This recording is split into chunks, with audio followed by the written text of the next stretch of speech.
The last few years have, as I mentioned in that post, have been truly phenomenal.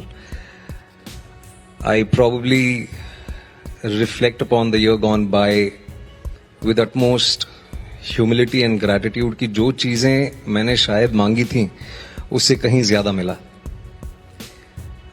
I am an artist who's been working for the last 21 years professionally, but especially post 12th fail, it's really been remarkable. And I mean it when I say कि जो मांगा था ऊपर वाले से उससे कहीं ज्यादा मिला. So I was talking to my family, I was talking to my wife, and I said कि यार, and again I'm giving this disclaimer, please pardon me. We said कि यार इस देश में इससे ज्यादा और क्या ही कर सकता है कोई as an actor. 12th fail हो गई, सारी चीजें हो गई, अब साबरमती रिपोर्ट को भी लोग इतना प्यार दे रहे हैं.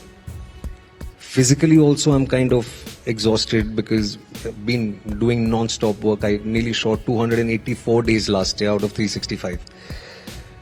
तो क्रिएटिव सैचुरेशन भी कहीं ना कहीं एक आ गया था.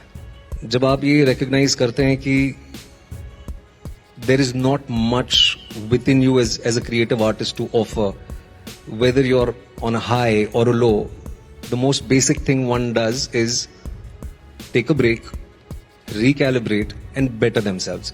तो मैंने भी वही करने की कोशिश की, पर दिक्कत ही हो गई कि मैंने कुछ ज्यादा ही अंग्रेजी लिख दी उस पोस्ट में. बहुत लोगों को समझ नहीं आया. ये नहीं होना चाहिए. अगर आपको फिल्म नहीं देखनी है तो मत देखिए. लेकिन बहुत से ऐसे लोग हैं जो देखना चाहते हैं. बहुत से ऐसे लोग हैं जो जानना चाहते हैं कि वाकई 22 साल पहले क्या हुआ था. उनको देखने दीजिए. लेकिन अगर आप किसी भी तरह की हिंसा करते हैं, वायलेंस करते हैं, तो that is really unfortunate. And they are students. वो सारे बच्चे, वो चाहे किसी भी ऑर्गेनाइजेशन से हो, वो चाहे किसी भी आइडियोलॉजी से हो, वो फ्यूचर है हमारे देश का. जब वो ये सारी चीजें करते हैं तो तकलीफ होती है. मैं और क्या ही कह सकता हूं. It's really heartbreaking. मैं एक छोटा करेक्शन ये करना चाहूंगा कि साबरमती इज अ हिट.